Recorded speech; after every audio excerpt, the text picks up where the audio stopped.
ఈరోజు మనం దామనెల్లూరు అనే ఒక చిన్న ఊర్లో జరిగిన ఒక సాధారణ సంఘటన గురించి మాట్లాడుకుందాం. చూడ్డానికి చాలా చిన్న కథలా అనిపించినా ఇది మనుషులకి ప్రకృతికి మధ్య ఉన్న బంధం గురించి ఒక లోతైన నిజాన్ని బయటపెడుతుంది. మనలో ఉండే మంచి చెడుల గురించి, మనం తీసుకునే నిర్ణయాల గురించి ఈ కథ ఏం చెప్తుందో గిల్లిం కలిసి చూద్దాం. ఈ కథ మొదలయ్యేదే ఒకే ఒక్క వాక్యంతో, చెట్టు మనిషిలాగే అని.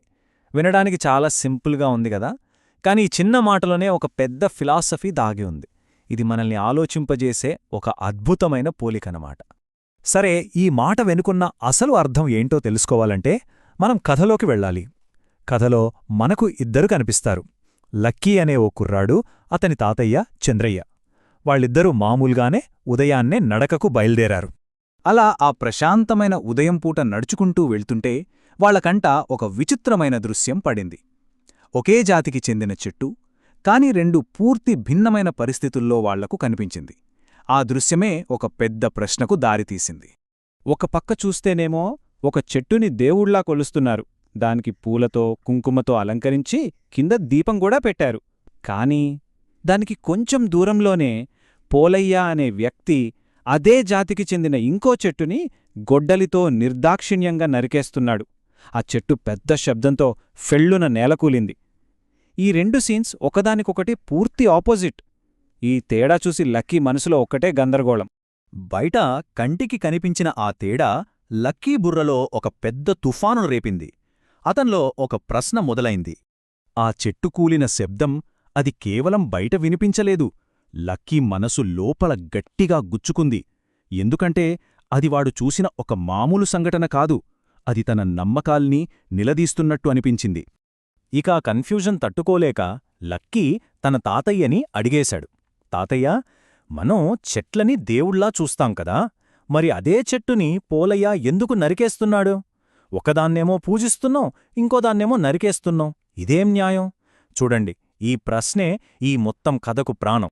సరే, ఇప్పుడు తాతయ్య ఏం సమాధానం చెప్పాడో చూద్దాం. అయితే ఆయన నేరుగా ఫిలాసఫీ చెప్పలేదు. ముందు ఆ చెట్టు వెనుకున్న సైన్స్తో మొదలుపెట్టాడు. ఇక్కడ ఒక విషయం గమనించాలి. తాతయ్య వెంటనే నువ్వు చెప్పేది తప్పు అనలేదు. ముందు లక్కీతో ఏకీభవించాడు. అవును, నువ్వన్నది నిజమే, చెట్టు దేవుడితో సమానమే అని అన్నాడు. చూశారా, అసలు విషయం చెప్పే ముందు మనవడితో కనెక్ట్ అయ్యాడు. చాలా తెలివైన పద్ధతి కదా ఇది. ఇక్కడే అసలు ట్విస్ట్. తాతయ్య చెప్పాడు, చెట్టుకి రెండు స్వభావాలుంటాయని. పగలు మనకు ప్రాణవాయువు ఇస్తుంది, నీడనిస్తుంది, పండ్లు ఇస్తుంది, అంటే మనకు ప్రాణం పోస్తుంది. కాని రాత్రి అయ్యేసరికి అది కూడా మనలాగే శ్వాస తీసుకుంటూ కార్బన్ డయాక్సైడ్ వదులుతుంది.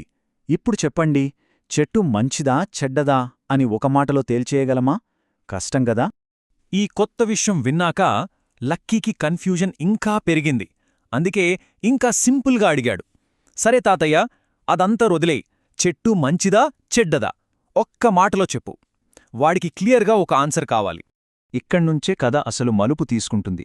చెట్టు నుంచి మనిషి వైపు. చెట్టులోని ఈ ద్వంద్వ స్వభావం మన మనుషుల్లో ఎలా ఉంటుందో ఇప్పుడు చూద్దాం. అప్పుడు వచ్చింది అస్సమైన నీతి. చంద్రయ్య చెప్పాడు, చెట్టు ఎలాగో మనిషి కూడా అంతే. లక్కీ ప్రతి ఒక్కరిలో మంచి ఉంటుంది, చెడు కూడా ఉంటుంది. ఈ ఒక్క వాక్యంతో చెట్టుని మనిషిని ముడిపెట్టేశాడు. సరే, ప్రతి మనిషిలో మంచి చెడు రెండూ ఉంటే మరి వాళ్లతో ఎలా ఉండాలి? దీనికి తాతయ్య ఒక ప్రాక్టికల్ సొల్యూషన్ చెప్పాడు. ఒక మనిషిలో మనకవసరమైన మంచిని మాత్రమే తీసుకోవాలి, దాన్ని గౌరవించాలి, వాళ్లలో ఉండే చెడుకు దూరంగా ఉండాలి. అంతే. చాలా సింపుల్, ఇంకా పవర్ఫుల్ ఆలోచన కదా. ఇప్పుడు ఈ కొత్త ఆలోచనతో మనం కథ మొదట్లో చూసిన ఆ రెండు చెట్ల దగ్గరికి మళ్ళీ వెళ్దాం. అప్పుడు మనకు అసలు విషయం అర్థమవుతుంది. ఇక్కడ చూస్తే అసలు కారణం మనకు స్పష్టంగా తెలుస్తోంది. పూజలందుకుంటున్న చెట్టు ఊరికి మేలు చేస్తోంది కాబట్టి దాన్ని కాపాడుకుంటున్నారు. నరికేసిన చెట్టేమో ఇళ్లకు ప్రమాదంగా మారింది, అందుకే దాన్ని తీసేశారు. అంటే వాళ్లు తీసుకున్న నిర్ణయం గుడ్డినమ్మకంతో కాదు, ఏది ఉపయోగం ఏది ప్రమాదమని ఆలోచించి తీసుకున్న నిర్ణయమనమాట. అంటే తాతయ్య చెప్పిన జ్ఞానమార్గంలో రెండే మెట్లు. మొదటిది అర్థం చేసుకోవడం, అంటే దేన్నైనా పూర్తిగా దాని మంచి చెడులతో సహా చూడటం. రెండోది ఎంచుకోవడం, ఏది ఉపయోగమో దాని ఆధారంగా నిర్ణయం తీసుకోవడం. అంతే, నిజమైన జ్ఞానమంటే గుడ్డిగా పూజించడం కాదు, గుడ్డిగా ద్వేషించడం కాదు, ఆలోచించి సరైన దారిని ఎంచుకోవడం. సో ఈ మొత్తం కథ సారాంశం ఒక్కటే. చెట్టులాగే మనిషిలో కూడా మంచి చెడు రెండూ ఉంటాయి. సమాజం తనకు ఏది మేలు చేస్తుందో దాన్నే గౌరవిస్తుంది, నిలబడుతుంది. ఈ కథ మనకొక దారి చూపించింది, కాని చివర్లో ఒక పెద్ద ప్రశ్నని కూడా వదిలివెళ్ళింది. సమాజానికి ఏది ప్రయోజనకరమో దాన్నే నిలబెడుతుంది అన్నాం కదా.